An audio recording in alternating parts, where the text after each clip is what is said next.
అమరావతిలోని తన క్యాంపు కార్యాలయంలో రాష్ట్ర గనుల శాఖపై ముఖ్యమంత్రి చంద్రబాబు నాయుడు సమీక్ష నిర్వహించారు. రాష్ట్ర ఖనిజ సంపదను సమర్థవంతంగా వినియోగించుకుని ఆదాయ వనరులను పెంచే దిశగా అధికారులు ప్రత్యేక దృష్టి సారించాలని సీఎం సూచించారు.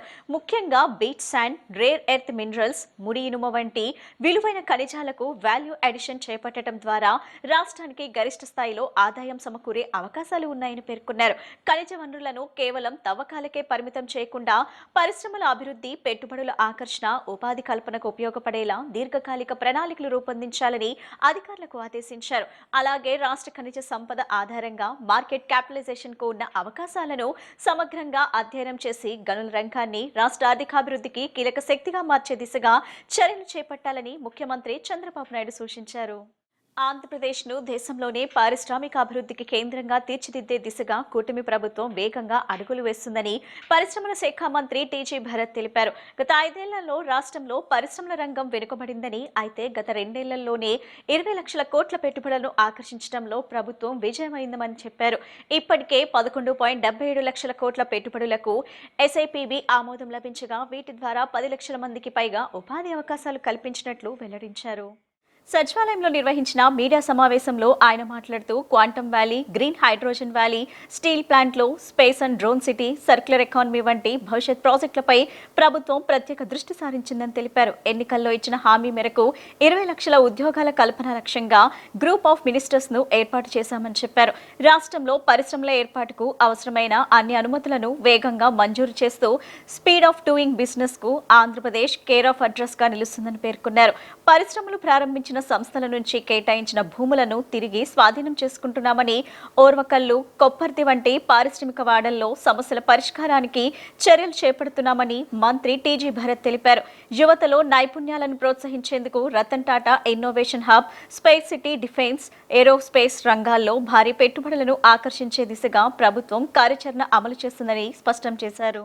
పార్ట్నర్షిప్ సమ్మిట్లో ఎంఓయూస్ జరిగిండేది కలుపుకొని ఎస్ఐపిబి నుంచి క్లియర్ చేసిండేది దగ్గర 20 lakh crores ఇన్వెస్ట్మెంట్స్ ప్రమోషన్ అయ్యేకి, అంటే ఇవన్నీ గ్రౌండ్ అయ్యేదానికి పాసిబిలిటీ ఉండేవన్నమాట. అవి మనం డేటా తేవడం జరిగింది. These are all marquee projects. మీరు చూస్తే ఇవన్నీ all companies are very big companies and committed investments.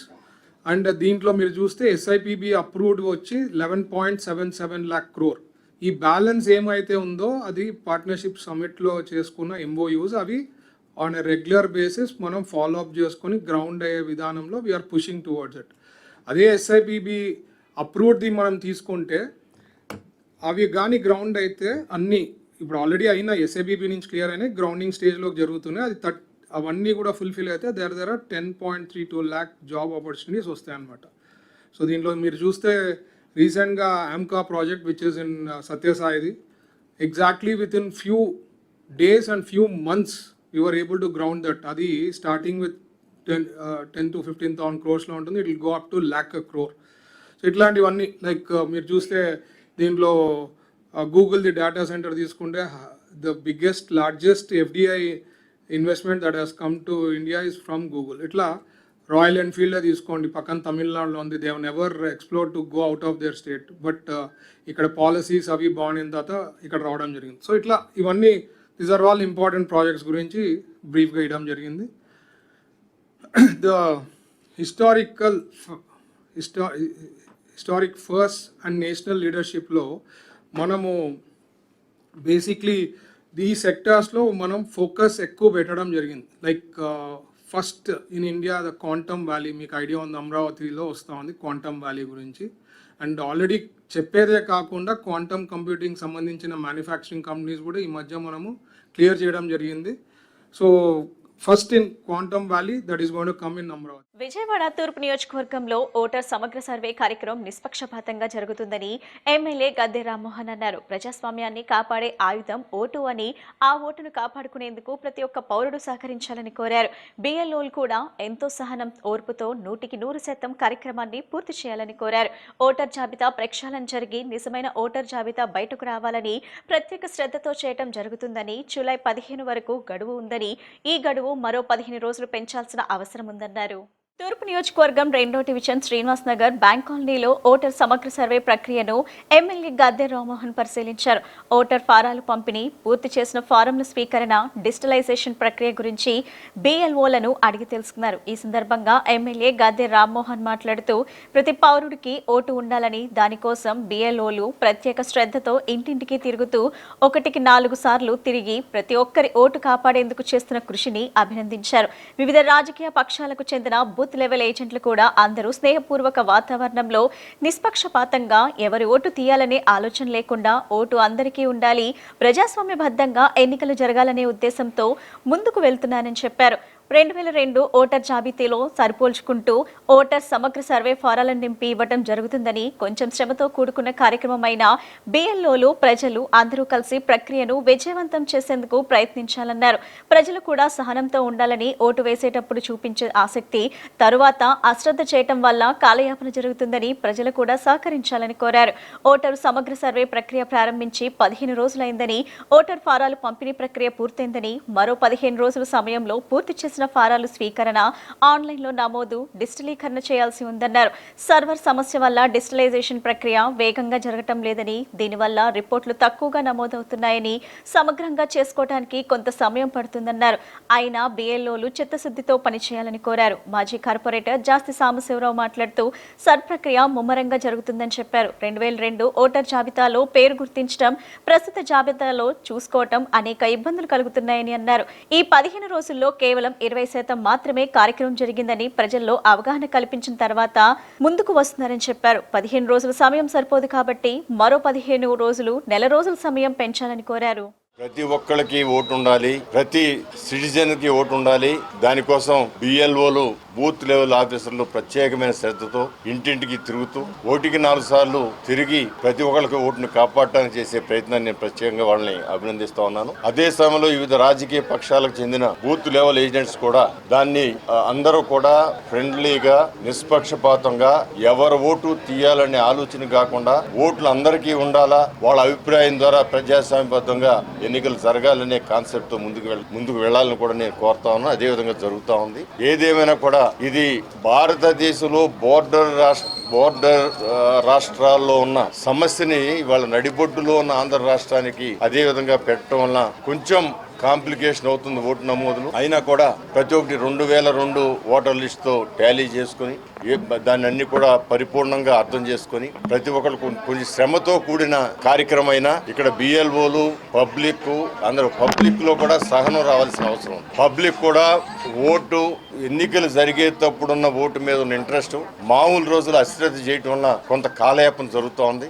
Public కూడా ఇది మనకి అత్యవసరమైన కార్యక్రమం అనే భావంతో వాళ్ళ అధికారులకు గనక సహకరిస్తే తొందరగా ఈ కార్యక్రమం పూర్తవుద్ది. పబ్లిక్ కూడా ఒక్కసారి మీ ద్వారా విన్నవిస్తా ఉన్నాను, ఈ కార్యక్రమాన్ని ఇది ప్రజాస్వామ్యాన్ని కాపాడే ఒక ఆయుధం పొందే కార్యక్రమం కాబట్టి ప్రతి ఒక్కరు సహకరించమని, అదేవిధంగా BLOలు కూడా ఎంతో సహనంతో, ఓర్పుతో 100కి 100% ఈ కార్యక్రమం పూర్తి చేయాలని ఒక ఉద్దేశంతో ముందుకు వెళ్ళాలని, అదేవిధంగా BLOలు వివిధ రాజకీయ పక్షానికి BLOలు కూడా ప్రతి ఒక్కరిని కూడా ఐడెంటిఫై చేసి వాళ్ళ ఓటుని పొందడానికి చేయవలసిన కృషి చేయాలని చెప్పి సమగ్రంగా ఓటర్ లిస్టు ప్రక్షాళన జరిగి నిజమైన ఓటర్ లిస్టు బయటకు రావాలనేది ప్రత్యేకమైన శ్రద్ధతో చేయడం జరుగుతోంది. అదే కాన్సెప్ట్ వెళ్తూ ఉంది. ఇంకా కొంచెం సమయం పట్టేటట్టుంది. నేను అధికారులకు కూడా విన్నవించుకుంటా ఉన్నాను. సర్ ఎన్యూమరేషన్ కార్యక్రమం BLOల ద్వారా కూడా ముమ్మరంగా జరుగుతూ ఉన్నది. కానీ ప్రాక్టికల్గా ఇంటింటికి BLO వెళ్ళినప్పుడు వారు లగేజీ మోసుకెళ్ళటం కానివ్వండి, లేకపోతే 2002 ఓటు ఐడెంటిఫై చేయడంలో కానివ్వండి, లేకపోతే ప్రెజెంట్ ఓటు ఐడెంటిఫై చేయడంలో కానీ అనేకమైనటువంటి ఇబ్బందులు కలుగుతూ ఉన్నాయి. మరి ఈ సర్ కార్యక్రమం పట్ల ఈ 15 రోజుల మట్టి కూడా నామమాత్రంగా ఒక 20% 15% జరిగినప్పటికీ కూడా ఇప్పుడు ఈ అవేర్నెస్ ప్రోగ్రాం 15 రోజుల తర్వాత ప్రతి ఓటర్లో కూడా ఈ అవేర్నెస్ వచ్చి మా ఓటు ఎక్కడ ఉంది, మేము సర్ కార్యక్రమంలో ఏం చేయాలని చెప్పి కూడా ఇప్పుడు అడుగుతూ ఉన్నారు. కాబట్టి ఇప్పుడు ఈ 15 రోజుల తర్వాత ఓటర్లో అవేర్నెస్ వచ్చింది కాబట్టి మరి ఎలక్షన్ యంత్రాంగం ఎవరైతే కలెక్టర్ గారు వీళ్ళందరినీ కూడా వీళ్ళందరూ పర్యవేక్షిస్తున్నారో దీని మీద ఈ కాలం సరిపోదు కాబట్టి ఈ 15 రోజుల కాలం ఎమ్మెల్యే గారు చెప్పినట్లుగా కూడా ఇంకో నెల 15 రోజులు దీన్ని ఎక్స్టెండ్ చేయాలని చెప్పి అట్లా విధంగా ఈ బిఎల్ఓలందరూ కూడా మరి విశేషమైన కృషి జరుపుతున్నటువంటి కాబట్టి కృషి చేస్తున్నారు కాబట్టి వాళ్ళకి స్పెషల్ ఎలివెన్స్లు కూడా ఇవ్వాలని కూడా మరి కలెక్టర్ గారికి వీళ్ళందరూ బిఎల్ఓలందరి తరఫున కూడా నేను విజ్ఞప్తి చేస్తున్నా.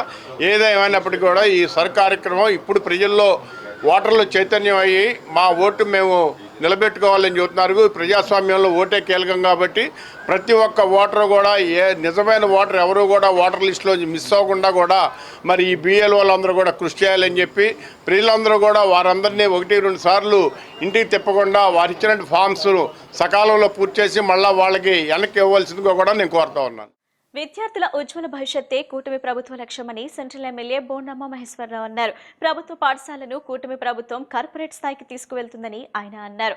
నాణ్యమైన విద్య ప్రతి చిన్నారి హక్కు అని దీనికి ప్రభుత్వం పూర్తి భరోసా ఇస్తుందని ఆయన స్పష్టం చేశారు. పిల్లలను చదివిస్తున్న ప్రతి తల్లికి ప్రభుత్వం ఆర్థిక భరోసా కల్పిస్తుందని తెలిపారు. విజయవాడ సెంట్రల్ నియోజకవర్గం 57వ division new రాజరాజేశ్వరపేటలోని KRN share school నందు 2026-27 విద్యా సంవత్సరానికి సంబంధించిన పుస్తకాలు పంపిణీ చేశారు. ఈ కార్యక్రమంలో సెంట్రల్ ఎమ్మెల్యే బోండామ మహేశ్వరరావు ముఖ్య అతిథిగా పాల్గొన్నారు. ఎలిమెంటరీ విద్యార్థులకు పుస్తకాలను పంపిణీ చేసి వారికి శుభాకాంక్షలు తెలిపారు. ఈ సందర్భంగా బోండామ మాట్లాడుతూ విద్య ద్వారానే సమాజంలో శాశ్వత మార్పు సాధ్యమవుతుందని ఆయన స్పష్టం చేశారు. పేదరికం ఏ విద్యార్థి ప్రతిభకు అడ్డంకి కాకూడదన్న సంకల్పంతో సీఎం చంద్రబాబు నాయుడు నాయకత్వంలో కూటమి ప్రభుత్వం విద్యారంగానికి అత్యధిక ప్రాధాన్యత ఇస్తుందన్నారు. ప్రతి చిన్నారి నాణ్యమైన విద్యను అభ్యసించి ఉన్నత స్థానాలకు చేరుకోవాలనే లక్ష్యంతో ప్రభుత్వం అనేక సంక్షేమ కార్యక్రమాలను అమలు చేస్తుందని తెలిపారు. గత 2 దశాబ్దాలుగా రిటైర్డ్ పోస్ట్ మాస్టర్ రామచంద్రరావు సమాజ సేవను జీవిత ధ్యేయంగా తీసుకుని మొక్కలు నాటడం, పరిసరాలను పరిశుభ్రంగా ఉంచడం, ప్రభుత్వ పాఠశాలలో చదువుతున్న నిరుపేద విద్యార్థులకు పుస్తకాలు పంపిణీ చేయడం, అవసరమైన విద్యా సామగ్రిని అందించడం వంటి సేవా కార్యక్రమాలను నిరంతరం నిర్వహిస్తూ ఎందరికో ఆదర్శంగా నిలుస్తున్నారని కొనియాడారు. రాష్ట్ర ప్రభుత్వం ప్రభుత్వ పాఠశాలను కార్పొరేట్ పాఠశాలకు ధీటుగా తీర్చిదిద్దే దిశగా వేగంగా అడుగులు వేస్తుందని చెప్పారు. విద్యార్థులకు ఉచిత యూనిఫారాలు, బెల్ట్లు, షూస్, పాఠ్యపుస్తకాలు, నోట్బుక్స్, పాఠశాల కిట్లతో పాటు నాణ్యమైన మధ్యాహ్న భోజనం అందిస్తూ ఆనందంగా చదువుకునే వాతావరణాన్ని ప్రభుత్వం కల్పిస్తుందన్నారు. అదేవిధంగా తల్లికి వందనం వంటి వినూత్న సంక్షేమ పథకాలు అందిస్తుందని తెలిపారు. ఈ కార్యక్రమంలో స్థానిక మాజీ కార్పొరేటర్ రాష్ట్ర నాగవంశీ చైర్మన్ ఎరుబోతు రమణారావు, మాజీ కార్పొరేటర్ ఎరుబోతు శ్రావణి, డివిజన్ అధ్యక్షులు ఎస్కే కబీర్, ఎరుబోతు రామారావు, పాఠశాల యాజమాన్యం, ఉపాధ్యాయులు, తల్లిదండ్రులు, విద్యార్థులు తదితరులు పాల్గొన్నారు. కేఆర్ఎన్ షేర్ స్కూలు 57వ డివిజన్ న్యూ ఆర్ఆర్ పేటలో స్థానిక పెద్దలు ఇందిరానాయక్ నగర్లో రిటైర్డ్ పోస్ట్ మాస్టర్ రామచంద్రరావు ప్రముఖ సామాజికవేత్త, అనేక సమాజం కోసం అనేక కార్యక్రమాలు ఆయన చేస్తూ ఉంటారు. నిత్యం మొక్కలు నాటుతూ ఉంటారు. అలాగే స్వచ్ఛ సంరక్షణ కార్యక్రమం ఇంద్రనాయక్ నగర్లో కానీ ఈ ప్రాంతంలో అంతా కూడా ఆయనే స్వయంగా చీపురు పట్టుకొని ఊడుస్తారు. అలాగే గత 20 సంవత్సరాలుగా ఎలిమెంటరీ అలాగే హై స్కూల్ పిల్లలకి, గవర్నమెంట్ స్కూల్లో పిల్లలకి స్కూల్ బుక్స్ని కూడా ఇచ్చి ఆయన విద్యార్థులకు అండగా ఉంటారు. ఇప్పుడు ప్రభుత్వ పరంగా గవర్నమెంట్ స్కూల్లో అన్ని రకాలుగా పిల్లల భవిష్యత్తు కోసం పిల్లలకు అండగా ఉంటా ఉన్నాం. ఈ ప్రభుత్వం గవర్నమెంట్ స్కూల్లో చదివే పిల్లలకి యూనిఫామ్ ఫ్రీగా ఇస్తున్నాం, బెల్ట్ ఇస్తున్నాం, షూస్ ఇస్తున్నాం, టెక్స్ట్ బుక్స్, నోట్ బుక్స్. ఇదే కాకుండా మధ్యాహ్నం పూట మంచి పిల్లలకి మంచి భోజనం, సన్న బియ్యంతో భోజనం పెడుతున్నాం. దాంట్లో ఆకుకూర పప్పు, అలాగే వారానికి 2 సార్లు కోడిగుడ్డు, అన్ని రకాలుగా పిల్లలకి ఆరోగ్యంగా ఎదగడానికి పేద పిల్లలందరినీ కూడా మేము సొంత పిల్లల్లా చూసుకుంటా ఉన్నాం. ఇదే కాకుండా టెక్స్ట్ బుక్స్, నోట్ బుక్సే కాకుండా యూనిఫామ్లే కాకుండా తల్లుల అకౌంట్లో తల్లికి వందనం పేరు మీద ఎంతమంది పిల్లలు ఉంటే అంతమందికి తల్లికి వందనం ఇవ్వటం వల్ల ఇవాళ ఈ ప్రభుత్వంలో ఈ రాష్ట్రంలో తల్లులందరూ కూడా సంతోషంగా ఉన్నారు. పిల్లలందరూ గవర్నమెంట్ స్కూల్స్కి విపరీతంగా జాయిన్ అవుతూ ఉన్నారు. సంతోషం.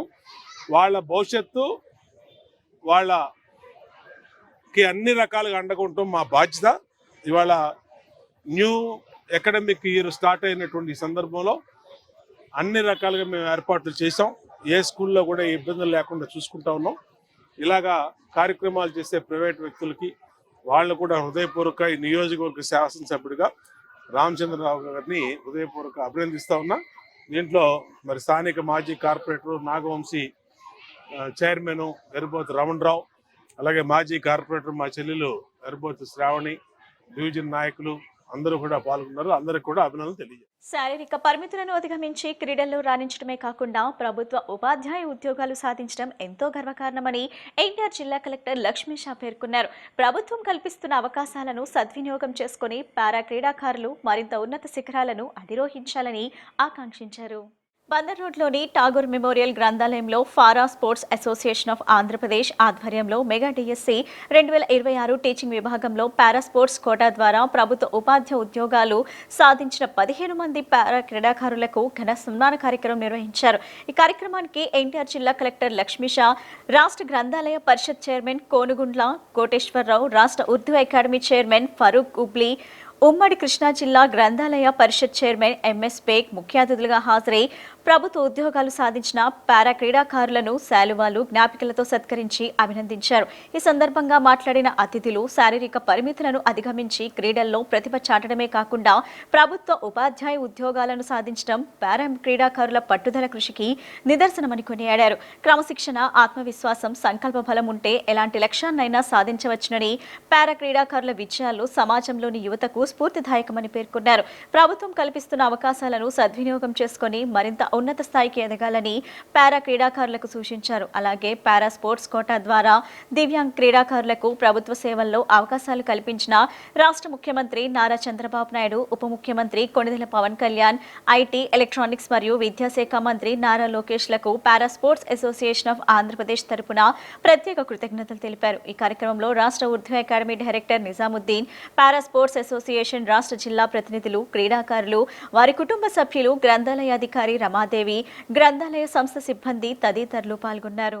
నేషనల్, ఇంటర్నేషనల్ మెడల్స్ గెలిచిన వాళ్ళకి డిఎస్సిలో ఎవరైతే సీట్ తీసుకున్నారో వాళ్ళందరికీ ఈరోజు ఇక్కడ ఫెలిసిటేషన్ కార్యక్రమం పెట్టడం జరిగింది ఠాగూర్ గ్రంథాలయంలో, ఎన్టీఆర్ జిల్లాలో. ఇది చాలా హర్షదాయకము. ఎవరైతే పారాలింపిక్స్లో గోల్డ్ మెడల్లు, అలాగే నేషనల్, ఇంటర్నేషనల్ మెడల్స్ జయించారో వాళ్ళందరికీ గుర్తింపుగా వాళ్ళకి గవర్నమెంట్ ఉద్యోగం రావడము ఒక జీవిత కళ. సో ఆ కళను నెరవేరించిన ప్రభుత్వానికి, అలాగే గౌరవ ముఖ్యమంత్రులకు ధన్యవాదాలు. వాళ్ళ కళ్ళలో చూస్తుంటే ఆనందం, ఎంతో వాళ్ళు ఆనందపడుతున్నారు. సో జనరల్లీ చాలా మెడలు ఎప్పటితో తీసుకున్నారు. సో చాలా స్పోర్ట్స్ ఆడుతున్నారు. ఆ గుర్తింపు లేకపోతే నెక్స్ట్ వచ్చే వాళ్ళకి, నెక్స్ట్ స్పోర్ట్స్ ఆడాలనుకునే వాళ్ళకి ఆ ప్రోత్సాహం ఉండదు.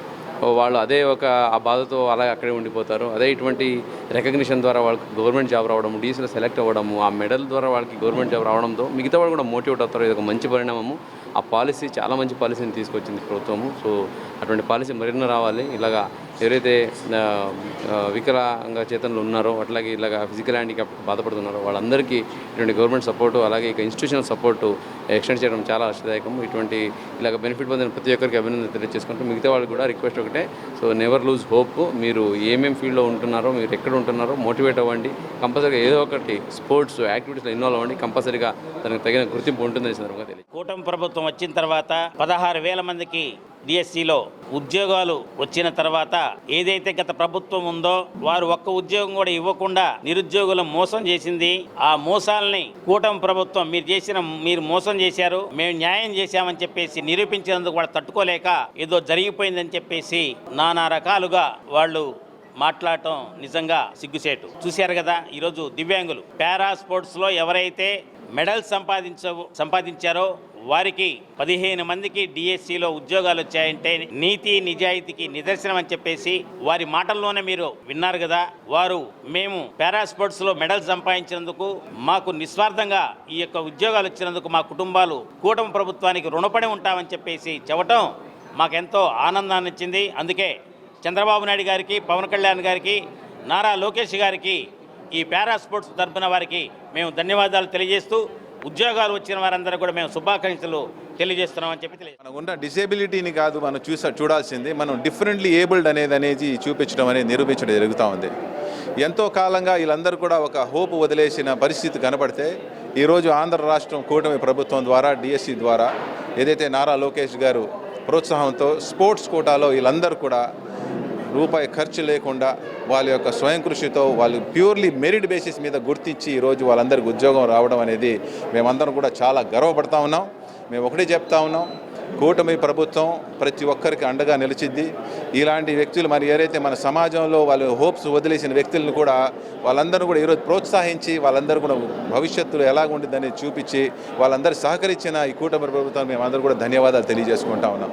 మనందరికీ తెలిసిందే ఈ యొక్క డిఎస్సి ద్వారా ఎంతోమంది లబ్ధి పొందుతాను. ఈవెన్ మన గ్రంథాలయాల్లో కూడా మనమందరం కూడా వాళ్ళందరూ కూడా భాగస్వాములు చేయాలని చెప్పి మేము ఎప్పటి నుంచో చేస్తూ ఉన్నాం.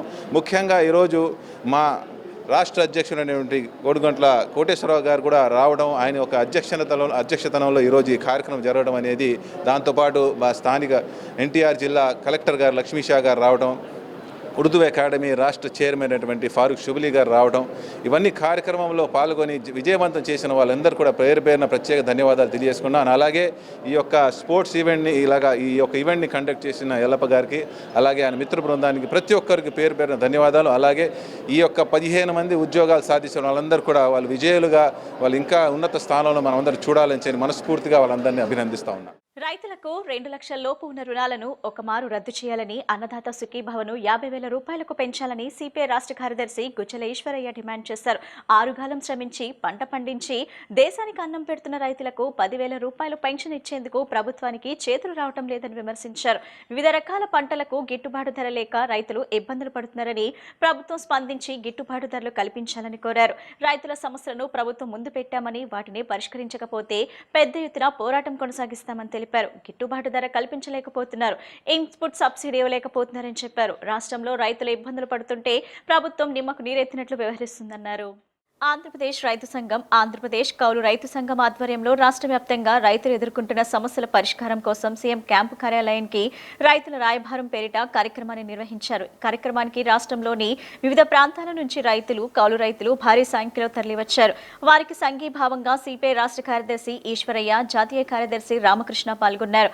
రైతు సంఘం నాయకులతో కలిసి సీఎం ఇంటికి బయలుదేరగా పోలీసులు బ్యారికేడ్లు పెట్టి అడ్డుకున్నారు. ఈ క్రమంలో పోలీసులు రైతుల మధ్య వాగ్వాదం చోటు చేసుకుంది. రైతులు బ్యారికోడ్లు తోసుకుంటూ ముందుకు వెళ్లేందుకు ప్రయత్నించగా పోలీసులు వారిని అడ్డుకునే క్రమంలో తోపులాట చోటు చేసుకుని ఉద్రిక్తత వాతావరణం నెలకొంది. రైతులు బారికేడ్లు తోసుకుంటూ పరుగులు తీసుకుంటూ లెనిన్ సెంటర్ వద్దకు చేరుకోగా పోలీసులు అడ్డుకున్నారు. ఈ సందర్భంగా సిపిఐ రాష్ట్ర కార్యదర్శి గుజ్జల ఈశ్వరయ్య, జాతీయ కార్యదర్శి రామకృష్ణ మాట్లాడుతూ రాష్ట్రంలో అన్ని రకాల పంటలు పండించిన రైతులు దివాలా తీసి ఆర్థికంగా అప్పులు పాలై ప్రభుత్వం ఇచ్చే సహాయం కోసం ఎదురు చూసే పరిస్థితి ఉందన్నారు. ఒకవైపు సకాలంలో వర్షాలు లేక వర్షాల కోసం ఎదురు చూస్తున్నారని, వర్షాలు పడిన చోట ఖరీఫ్ సాగు చేసుకోవడానికి ఎరువులు కావాలన్నా కూడా ఇబ్బంది పడాల్సిన పరిస్థితి ఉందన్నారు. కౌలు రైతులకు ప్రభుత్వం నుంచి ఎటువంటి సహకారం అందటం లేదన్నారు. ఇండో అమెరికన్ అగ్రిమెంట్ కారణంగా అతి తక్కువకు పంటలను అమ్ముకునే పరిస్థితి వచ్చిందన్నారు. రైతులు రోడ్డెక్కే పరిస్థితి ఉందని, ఇటువంటి పరిస్థితుల్లో ముఖ్యమంత్రి ఎప్పుడు గూగుల్, అమరావతి, పోలవరం గురించి మాట్లాడుతున్నారు తప్ప రైతుల గురించి మాట్లాడటం లేదన్నారు. రికార్డ్ స్థాయిలో ఎరువులు అమ్మామని మంత్రి అచ్చెన్నాయుడు ప్రకటన చేస్తున్నారని, కానీ ఎక్కడా సరిగా విక్రయాలు జరగలేదన్నారు. రైతులకు సరిగా విత్తనాలు, ఎరువులు సరఫరా చేయలేకపోతున్నారు, గిట్టుబాటు ధర కల్పించలేకపోతున్నారు, ఇన్పుట్ సబ్సిడీ ఇవ్వలేకపోతున్నారని చెప్పారు. రాష్ట్రంలో రైతులు ఇబ్బందులు పడుతుంటే ప్రభుత్వం నిమ్మకు నీరెత్తినట్లు వ్యవహరిస్తుందన్నారు. ఈరోజు రైతు 6 కాలం కష్టపడి జీవించేటువంటి, దేశానికి రాష్ట్రానికి తిండి పెట్టే రైతుకు మాత్రం 10,000 రూపాయలు పెన్షన్ ఇవ్వాలంటే ఈ ప్రభుత్వానికి చేతులు రావడం లేదు. ఈ నేపథ్యంలో 10,000 రూపాయలు పెన్షన్ ఇవ్వాలని చెప్పేసి మేము డిమాండ్ చేస్తున్నాం. వివిధ రకాలైనటువంటి పంటలకు గిట్టుబాటు ధర లేక చేతికొచ్చిన పంట అది అమ్ముకోవడానికి అవకాశం లేకుండా ఒకవైపున పొగాకు రైతులు, ఇంకొక వైపున మామిడి రైతులు, మరొక వైపున మొక్కజొన్న రైతులు కనీస ధర కూడా లేక ఇబ్బంది పడేటువంటి పరిస్థితి ఒకవైపు ఉంది. చేసిన అప్పులు తీర్చలేక ఆత్మహత్యల పాలవుతున్నటువంటి నేపథ్యంలో ఆత్మహత్య చేసుకున్న రైతాంగానికి కూడా ఈ ప్రభుత్వం 7 లక్షల రూపాయలు ఇవ్వాలి, కానీ 7 పైసలు కూడా ఇచ్చినటువంటి బాపత్తు లేదు. ఇప్పటికే 151 మంది రైతులు ఈ రాష్ట్రంలో ఆత్మహత్య చేసుకున్నటువంటి నేపథ్యంలో మేము రాష్ట్ర ముఖ్యమంత్రి చంద్రబాబు నాయుడు గారికి 25 రకాలైనటువంటి చార్ట్ ఆఫ్ డిమాండ్స్ను కౌలు రైతులు మొదలుకొని అన్ని రకాల ఆక్వా రైతుల దగ్గర నుంచి, అదేవిధంగా జీడి మామిడి రైతుల వరకు, బత్తాయి దగ్గర నుంచి దానిమ్మ వరకు అన్ని రకాల రైతాంగ సమస్యలను ఈ ప్రభుత్వం ముందు పెట్టాం. ఈ పరిష్కరించకపోతే మా పోరాటాన్ని పెద్ద ఎత్తున కొనసాగిస్తాం. ఈ పోరాటం రైతు రాయబార కార్యక్రమం కాబట్టి పోలీసులు కావచ్చు, అధికార యంత్రాంగం కావచ్చు, మమ్మల్ని ముఖ్యమంత్రి దగ్గరికి తీసుకొని పోవాలి, లేదంటే ఇక్కడ నుంచి మేమే ముఖ్యమంత్రి కార్యాలయం దగ్గరికి బయలుదేరి వస్తామని చెప్పేసి తెలియజేస్తా ఉన్నాం. ఒకవైపు ఏమో సక్రమంగా వర్షాలు లేనందువల్ల వర్షం కోసం ఎదురు చూస్తూ ఉన్నారు. మరోవైపు వర్షం పడిన ప్రాంతాల్లో ఖరీఫ్ సాగు చేసుకోవడానికి ఎరువులు కావాలంటే కూడా ఇవాళ రైతులు ఇబ్బందులు పడే పరిస్థితి ఉంది. కౌలు రైతులకైతే ఎలాంటి సహకారం కూడా ప్రభుత్వం నుంచి అందడం లేదు. పైగా ఇవాళ మన ఇండో అమెరికన్ అగ్రిమెంట్ ఫలితంగా ఇవాళ పంటలు పండించే రైతులు, ప్రత్యేకించి పత్తి, మొక్కజొన్న, ఇతర పంటలు పండించే రైతులందరూ కూడా ఇవాళ అతి తక్కువ రేట్లకు తాము పండించిన పంటలు అమ్ముకునే పరిస్థితి వచ్చింది.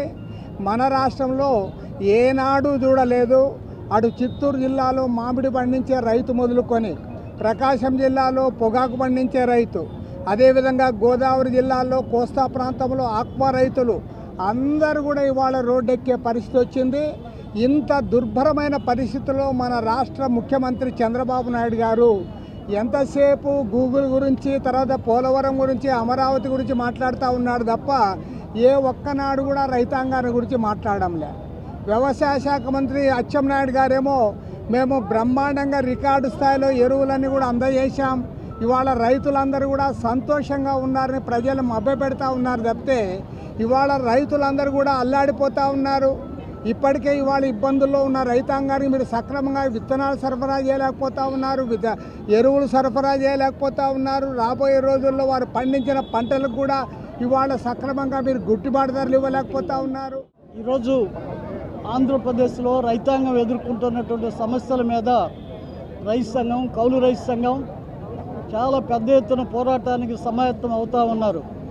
ఈనాడు చంద్రబాబు నాయుడు ఏ రైతు యొక్క సమస్య కూడా పరిష్కారం చేయడానికి ముందుకు రానటువంటి పరిస్థితి కనపడుతూ ఉంది. అదేమంటే అగ్రికల్చర్లో డిజిటలైజేషన్ తీసుకొస్తానని చెప్పి అంటున్నాడు. డిజిటలైజేషన్ అంటే ఏంటి? ఇలా ఓటీపీ చెప్తేనే ఎరువులు పొందేటువంటి పరిస్థితి కనపడుతూ ఉంది. ఎంతమంది ఓటీపీ చెప్పగలరు రైతులు? రైతులకి అది సాధ్యమయ్యే పనేనా? మరి ఈరోజు నిరక్షరాస్యులుగా ఉన్నటువంటి యావత్ రైతాంగాన్ని ఇలా తీసుకెళ్ళి ఈ డిజిటలైజేషన్లో నెట్టమంటే రైతాంగాన్ని ఇబ్బందులు గురి చేయటం తప్పితే మరొకటి కాదు. అందుకని చంద్రబాబు నాయుడు ఏదో అనుకుంటా ఉన్నాడు, నేను రైతు సమస్యలు పరిష్కారం చేయకపోయినా నా ఇది కొనసాగిపోతుందని చెప్పి ఆయన అనుకున్నాడు. ఇదే నరేంద్ర మోడీ